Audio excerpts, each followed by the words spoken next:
இன்றைக்கி நம்ம Java array மெத்தடில் பார்க்க போகிற மெத்தட் வந்து சம் மெத்தட்னா என்ன, மெத்தட் வச்சு நம்ம வந்து என்னென்ன பண்ண முடியும் அண்ட் அதோட யூசஸ் என்ன வித் எக்ஸாம்பிளோட பார்ப்போம் வாங்க. பார்த்தீங்கன்னா கொஞ்சம் வந்து மற்றது மாதிரி ஃபில்டரும் அந்த மாதிரிலாம் எதுவும் கிடையாது. இது வந்து ஒரு இப்போ நம்ம வந்து ஒரு கண்டிஷன் கொடுக்குறோம் அப்படின்னா அந்த கண்டிஷனை கால்பேக் ஃபங்க்ஷன் மூலமாக செக் பண்ணி வேல்யூஸ் இருந்துச்சு அப்படின்னா ட்ரூன்னு ரிட்டர்ன் பண்ணும், இல்லைனா ஃபால்ஸ்ன்னு ரிட்டர்ன் பண்ணும். இவ்வளோதான் சம்மோட வேலை. இப்போ வந்து நம்பர் ஆஃப் த அரேஸ் இருக்குது, 1 2 3 4 5 6 7 நிறைய அரேஸ் இருக்குது. இதில் வந்து greater then and equal to 4 நீங்கள் செக் பண்ண சொல்கிறீங்க. அது 4 செக் பண்ணிவிட்டு உங்களுக்கு வந்து என்ன சொல்லினா ரிசல்ட் வந்து ட்ரூன்னு சொல்லிட்டு போயிடும். அதுக்கு மேலே இது செக் பண்ணாது. இந்த எக்ஸாம்பிள் பாருங்க, இதில் வந்து உங்களுக்கு என்ன இருக்குது, வேல்யூ வந்து கிரேட்டர் தென் 4 இருந்துச்சு அப்படின்னா நம்ம வந்து செக் பண்ணுவோம். கண்டிஷன் வந்து என்ன ஆகும், இப்போ வந்து செக் பண்ணும் இது கிரேட்டர் தென் 4 இருந்தால் என்ன ஆகும் அப்படின்னா ரிட்டர்ன் பண்ணும் ட்ரூ. இவ்வளோதான் வந்து இது ஒர்க் ஆகும். இவ்வளோதான் சம்ன்றது சிம்பிள், ஒன்றுமே கிடையாது. நம்ம ஒரு அரேயில் வந்து இந்த வேல்யூ இருக்கா அப்படின்னு சொல்லிட்டு நம்ம சம் வச்சு என்ன பண்ணிக்கலாம், செக் பண்ணிக்கலாம். என்ன பண்ணோம் அப்படின்னா ஃபர்ஸ்ட் டைமே மேட்ச் ஆயிடுச்சு. எந்த இடத்துல இப்போ வந்து 100 ஆஃப் எலமெண்ட்ஸ் இருக்குது, 100 ஆஃப் நம்பர்ஸ் இருக்குது. நான் செக் பண்ணுறது வந்து கிரேட்டர் தென் 4 இருந்தால் ஸோ 5 வரும். 5 வந்து அது இட்ரேட் பண்ணும், ஒவ்வொன்றா இட்ரேட் பண்ணிகிட்டே இருக்கும். அதிலேருந்து ஒவ்வொரு ஆப்ஜெக்ட் ஐட்டமாக எடுத்து அது செக் பண்ணிகிட்டே இருக்கும். அப்போ அது 5க்கு வந்ததுக்கப்புறம் கிரேட்டர் தென் 4 பார்க்கும், வந்துருச்சு, இதுக்கு மேலே எதுக்கு செக் பண்ணணும்னு அது செக் பண்ணாமல் என்ன பண்ணிடும்னா அதோட வந்து அது வந்து விட்டுரும். ஸோ நீங்கள் வந்து இப்போ வந்து ஒரு மில்லியன்ஸ் ஆஃப் ரெக்கார்ட்ஸ் இருக்குது அப்படின்னா ஸோ அந்த மாதிரி பர்பஸ் டைமில் நீங்கள் இந்த சம் யூஸ் பண்ணிக்கலாம். ஏன்னா அதில் மில்லியன்ஸ் ஆஃப் ரெக்கார்ட்ஸ் இருக்குன்னா அத்தனை டேட்டாவும் அது செக் பண்ணாது. ஒரு ஃபர்ஸ்ட் மேட்ச் வந்தோடனே அது என்ன பண்ணுது, ரிட்டர்ன் ட்ரூன்னு கொடுத்துரும். சம் மெத்தட் பார்த்தீங்க அப்படின்னா எம்டி அரேவாக இருந்துச்சுன்னா அது என்ன பண்ணாது, எக்ஸிக்யூட்டே பண்ணாது. நீங்கள் எம்டியாக ஒரு அரேவை கொடுத்து சம்மை கொடுத்து ஒரு கண்டிஷன் கொடுத்து செக் பண்ண சொன்னீங்கன்னா அது என்ன பண்ணாது, அது வந்து உங்களுக்கு எக்ஸிக்யூட்டே ஆகாமல் உங்களுக்கு எரர் வரும். அண்ட் வந்து சம் மெத்தட் வந்து என்ன ஆகும்னா ஒரிஜினல் அரேவை சேஞ்ச் பண்ணாது. அது ஜஸ்ட் வந்து உங்களுக்கு வந்து இது ட்ரூவா ஃபால்ஸா, இந்த அரேயில் வந்து இந்த வேல்யூ இருக்கா இல்லையான்னு மட்டும் மேட்ச் பண்ணி ட்ரூவா ஃபால்ஸான்றதை நம்ம இன்னொரு வேரியபிள் எடுத்து பார்த்துக்கலாம். சின்டெக்ஸ் பார்த்தீங்க அப்படின்னா அரே, உங்கள் அரேவோட அரே வேல்யூ சம் டாட் ஃபங்க்ஷனுக்குள்ளே ஒரு என்ன நம்ம கொடுப்போம், இதை வந்து கால்பேக் ஃபங்க்ஷன்னு சொல்லுவாங்க. தட் மீன்ஸ் ஒரு மெத்தட்குள்ளே ஒரு ஃபங்க்ஷன் கொடுக்கறது கால்பேக் மெத்தட். ஸோ அது கால்பேக்னா என்ன அப்படின்னா ஒரு ஃபங்க்ஷனுக்குள்ளே இன்னொன்று ஃபங்க்ஷனை ஆர்குமெண்ட்டாக கால் பண்ணுறது தான் கால்பேக். புரிஞ்சுச்சா? இது ஒரு ஃபங்க்ஷன், இந்த ஃபங்க்ஷனுக்குள்ளே நான் இன்னொரு ஃபங்க்ஷன் ஆர்குமெண்ட்டாக கால் பண்ணுறேன் அப்படின்னா அதுதான் கால்பேக். ஸோ இதுதான் இதோட சின்டெக்ஸ். இதில் நம்ம என்ன கொடுப்போம் அப்படின்னா இது என்ன பண்ணால் கொடுக்குற வேல்யூ அரேவை வந்து இட்ரேட் பண்ணும். இப்போ வந்து ஒரு 5 எலிமெண்ட்ஸ் இருக்குன்னா 1 1 வந்து அது இட்ரேட் பண்ணிவிட்டு அதை என்ன பண்ணும் அப்படின்னா உங்களுக்கு வேல்யூவில் வந்துடும். ஓகேவா? ஃபங்க்ஷன் அண்ட் வேல்யூ இதை எடுத்துக்கிட்டிங்க அப்படின்னா என்ன ஆகும்னா இப்போ அரேயில் வந்து நம்பர் ஆஃப் ஆப்ஜெக்ட்ஸ் இருக்கும். அந்த ஒவ்வொரு ஆப்ஜெக்ட்ஸில் இருக்க ஒவ்வொரு எலிமெண்ட்டும் அது என்ன பண்ணுன்னா செக் பண்ணிக்கிட்டே இருக்கும். அப்படின்னா அரேயில் இருக்கிற ஒவ்வொரு ஆப்ஜெக்டாக எடுப்போம் இல்லையா, அந்த ஒவ்வொரு ஐட்டத்தோட இண்டெக்ஸ் வேல்யூ, அந்த பொசிஷனோட வேல்யூ தான் வந்து இங்கே எடுப்போம். அதான் வந்து இண்டெக்ஸ்.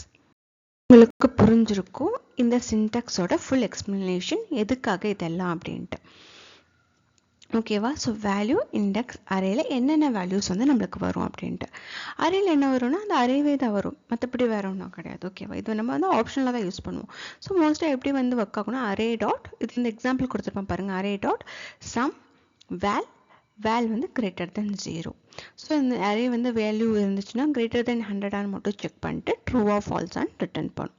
ஸோ இதுதான் சம் மெத்தட். ஸோ இதை வச்சு ஒரு சின்ன எக்ஸாம்பிள் பார்ப்போம் வாங்க. ஓகே, இப்போ வந்து நம்ம என்ன பண்ணிக்கலாம்னா ஒரு அரே க்ரியேட் பண்ணிக்கலாம். இந்த அரே க்ரியேட் பண்ணும்போது என்ன ஆகும் அப்படின்னா 1, 2, 3, 4, 5 நீங்கள் நம்பர் ஸ்ட்ரிங் எது வேணால் ட்ரை பண்ணி பாருங்கள். இப்போ உங்கள் அண்டர்ஸ்டாண்டிங்காக நம்பர் போட்டு காமிக்கிறேன். இப்போ வந்து சம், ஸோ நம்ம வந்து லெட் வந்து ரிசல்ட் பார்த்துக்கலாம். லெட் ரிசல்ட்டுன்னு கொடுத்துக்கோங்க. லெட் ரிசல்ட்டுன்னு கொடுத்துட்டு அரே டாட் சம். ஸோ இந்த அரே டாட் சம்மில் போயிட்டு நீங்கள் என்ன பண்ணணும் அப்படின்னா நம்மளுக்கு ஆப்ஜெக்ட் வரும். அது மீன்ஸ் ஒவ்வொரு ஐட்டமாக இட்ரேட் ஆகும். இந்த அரேவை நம்ம சம்முன்னு கொடுத்துட்டோம்னா சம் ஃபஸ்ட் என்ன வேலை பார்க்கும், ஒவ்வொரு ஐட்டமாக எடுக்கும். இதில் வந்து நம்ம என்ன கொடுக்கலாம், இண்டெக்ஸ்னு கொடுக்கலாம். ஸோ நம்மளுக்கு இண்டெக்ஸ் வேல்யூ வரும். ஓகேவா? இல்லை நீங்கள் அரே அப்படின்னு கொடுத்துட்டிங்கன்னா என்ன ஆகும்னா அரேவும் நம்மளுக்கு வரும். ஸோ ஒரு வேல்யூக்கு மேலே கொடுக்கும்போது நம்ம என்ன பண்ணிக்கலாம் அப்படின்னா இந்த மாதிரி ப்ராக்கெட், தட் மீன்ஸ் இந்த மெத்தட்குள்ளே ப்ராக்கெட் கொடுத்துக்கலாம். இல்லை எனக்கு இப்போத்துக்கு இந்த அரே வேணாம், எனக்கு இண்டெக்ஸ் வேல்யூ வேணாம், வெறும் அந்த ஐட்டம் மட்டும் ஒவ்வொரு ஐட்டமாக எடுத்துகிட்டு வந்தால் மட்டும் போதுன்னா இங்கே உங்களுக்கு இதுக்குள்ளே ப்ராக்கெட் தேவையில்லை. அது வந்து அன்வான்ட், தேவையில்லாமல் ஸ்பேஸ் ஆக்குபை பண்ணும். இப்போது நம்ம ஆரோ ஃபங்க்ஷன் மூலமாக யூஸ் பண்ணுறோம். ஸோ நம்ம எங்களுக்கு கர்லி, ஏன்னா ஒரே ஒரு ஸ்டேட்மெண்ட் தான் பண்ண போகிறோம். மோர் தென் 2 ஸ்டேட்மெண்ட்டாக இருந்தால் தான் நம்மளுக்கு இந்த என்னது கர்லி ப்ராசஸ் தேவைப்படும். ஒரே ஒரு ஸ்டேட்மெண்ட்னால அக்கார்டிங் டு ஆரோ ஃபங்க்ஷனை பொறுத்த வரைக்கும் நம்மளுக்கு அந்த கர்லி ப்ரேஸ் தேவைப்படாது. இப்போ நம்ம என்ன செக் பண்ணுறோம், வேல் வந்து கிரேட்டர் தென் ஈக்குவல் டு 4 இங்கே வர வேல்யூ வந்து கிரேட்டர் தென் ஈக்குவல் டு 4. அப்போ இது என்னன்னா ஒவ்வொன்றா செக் பண்ணும். 1 எடுக்கும், 1 வந்து 4 விட கிரேட்டர் தென் ஈக்குவல்வான்னு பார்க்கும், இல்லை. நெக்ஸ்ட்டு 2 எடுக்கும், 2 வந்து கிரேட்டர் தென் ஈக்குவலான்னு பார்க்கும், இல்லை. 3 எடுக்கும், 3 வந்து கிரேட்டர் தென் ஈக்குவலா, இல்லை. 4 எடுக்கும், 4 வந்து கிரேட்டர் தென் ஈக்குவலா, இல்லை. ஸோ 5 எடுக்கும், ஈக்குவல், ஆனால் வந்து கிரேட்டர் தென் கிடையாது. ஸோ 5. ஸோ என்ன பண்ணும் அப்படின்னா 4லேயே ஸ்டாப் ஆகுமா 5ல ஸ்டாப் ஆகுமா அப்படின்னு நிறைய பேத்துக்கு டவுட் வரும். ஸோ கிரேட்டர் தென்னாகவும் இருக்கணும், ஈக்குவல் டு 4ஆகவும் இருக்கணும். அப்படின்றப்போ நம்மளுக்கு எங்கே ஸ்டாப் ஆயிரும் அப்படின்னா 4லேயே ஸ்டாப் ஆயிரும். ஓகே. ஸோ 5 வந்து அது என்ன தேவையில்லை, அது வந்து திருப்பி அதை வந்து லூப் செக் பண்ணுறதுக்கு தேவையில்லை. நம்மளுக்கு இங்கே நம்மளுக்கு என்ன கிடச்சிருச்சு, பதில் கிடச்சிருச்சு. ஸோ என்ன பண்ணும் சம்மு, ஒன்ஸ் வந்து அதுக்கு வந்து ரிசல்ட் கிடச்சிருச்சு அப்படின்னா அதுக்கு மேலே இருக்கிற எலமெண்ட்ஸை அது என்ன பண்ணாது, எக்ஸிக்யூட் பண்ணி பார்க்காது, ஸ்டாப் பண்ணிடும். ஸோ இதுதான் சம்மோட ஸ்பெஷாலிட்டி. இப்போ வந்து நீங்கள் மில்லியன்ஸ் ஆஃப் ரெக்கார்ட் வச்சுருக்கீங்க, எனக்கு ரொம்ப டைம் ஆகக்கூடாது, குறிப்பிட்ட டைமுக்குள்ளே வந்து எனக்கு வந்து அதை சர்ச் பண்ணி கொடுக்கணுன்ற இடத்துலலாம் நம்ம என்ன பண்ணிக்கலாம், இந்த மாதிரி சம் யூஸ் பண்ணிக்கலாம். இப்போ போய் நம்ம கன்சோல், நம்ம போய் ப்ரௌசரில் போய் ரிசல்ட் பார்த்தோன்னா நம்மளுக்கு என்ன இருக்கும், ட்ரூ இருக்கும். ஸோ இது எப்போவுமே ரிசல்ட்டை எப்படி த்ரோ பண்ணும், ட்ரூ ஆர் ஃபால்ஸ், அவ்வளோதான். இதில் வந்து அரேவோ இல்லை இந்த எக்ஸிஸ்டிங் அரேவோ இது என்ன பண்ணாது, டிஸ்டர்ப் பண்ணாது. எப்போவுமே இதில் என்ன ஆகும், இது வேல்யூ இருக்கா இல்லையா அது எப்படி அது சொல்லும், ட்ரூவா ஃபால்ஸா, வேல்யூ இருந்தால் ட்ரூ, வேல்யூ இல்லைனா ஃபால்ஸ். அதே மாதிரி ஒன்ஸ் அது வேல்யூ அந்த அறையில் கண்டுபிடிச்சிருச்சுன்னா அதுக்கு மேலே இருக்கிற நம்பர்ஸை அது என்ன பண்ணாது, செக் பண்ணாது. ஸோ இதனால் டைம் கன்சப்ஷன்ஸ் ஆகும். இப்போ போய் நம்ம போய் பார்ப்போம் ப்ரௌசரில். ப்ரௌசரில் வந்து அந்த பாத் போட்டுக்கோங்க. அந்த பாத் போட்டுட்டு ரெஃப்ரெஷ் பண்ணிவிட்டு இன்ஸ்பெக்ட் ரைட் கிளிக் பண்ணால் இன்ஸ்பெக்ட் வரும், அதில் கன்சோல் வரும். இந்த கன்சோலில் பார்த்திங்கன்னா ட்ரூன் இருக்குது. ஸோ தட் வேல்யூ சாட்டிஸ்ஃபைஸ் ஆகிடுச்சு. அங்கே வந்து 4 இருக்குது, அது கிரேட்டர் தென் ஈக்குவல் டு அந்த கண்டிஷன் சாட்டிஸ்ஃபை ஆகிடுச்சு. ஸோ இதுதான் வந்து சிம்பிளாக சொல்லணும்னா சம்.